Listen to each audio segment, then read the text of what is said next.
Hi there, my name is Aaron Lanterman, and this is the Complex Waveform Generator 261E by Buchla and Associates. Before I installed this, I figured I would take it apart and see what we can see. So let's see, there's 4 screws I need to undo here, but before I do that, let's see, here's the power connector. All right, there's a ribbon cable here, and the red stripe is up. And let's see, there's another connector here. Looks like it's connecting some various bits of the front panel to the PCB here. And let's see, the yellow wire is down. And let's see, on the other side, over here, there's another connector here.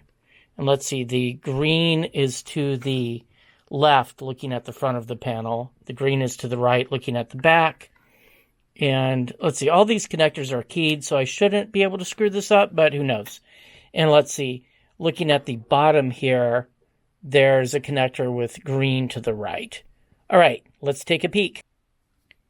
And isn't that beautiful? It just unfolds like a book. And let's see, there are some parts here, like I see an integrated circuit on this front panel here. But to actually see this side of the front panel PCB would involve taking a lot of stuff off, and that would be very tedious and difficult to get back together. So I don't really care enough to see what's going on there. I will focus my attention on this board here.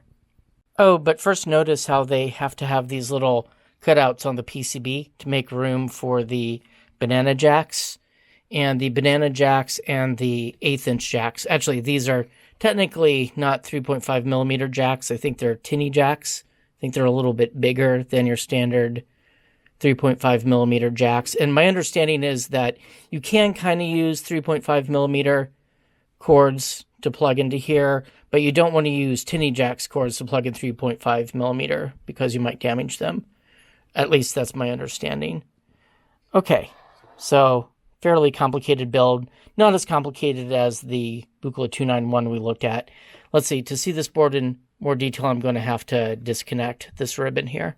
So the first thing that caught my attention is these little homemade Vectorals here.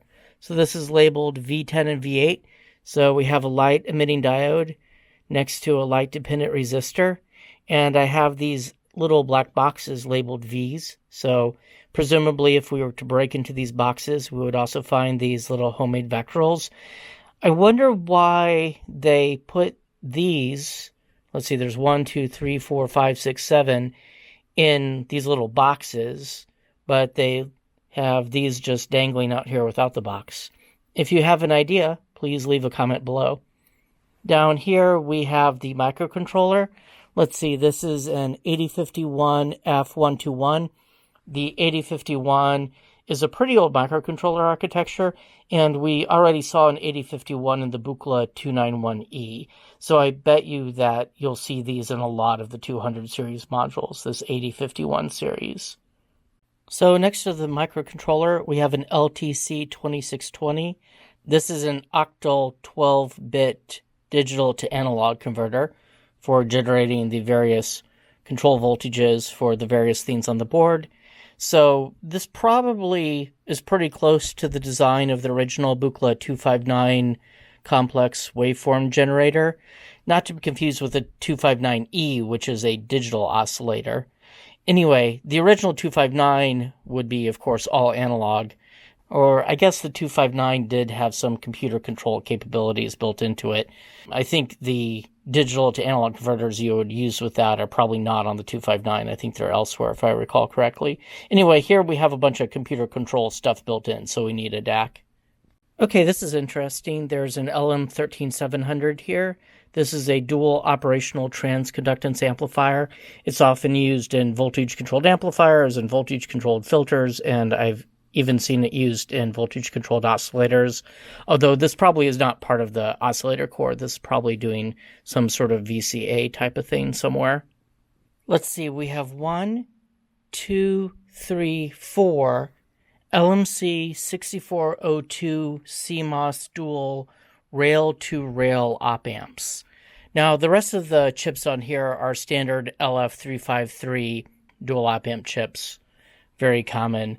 So why is Don using these special rail-to-rail op-amp chips here?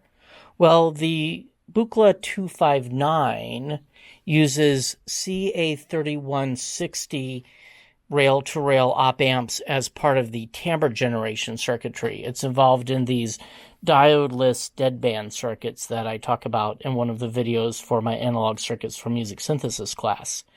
And let's see, the 259 uses 5 op-amps of this rail-to-rail nature. Here, let's see, we have a total of 8 such op-amps. If Don was only using these to try to basically reproduce the original 259 circuit, he would only need 3 chips.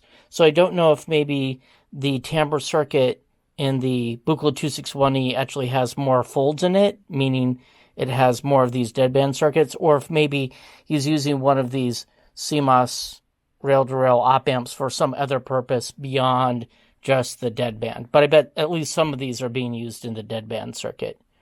Let's see. So I think that's pretty much it.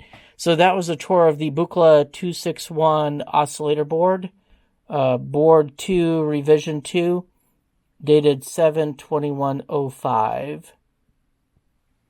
And just 4 screws, and that's back together. Let's plug it in.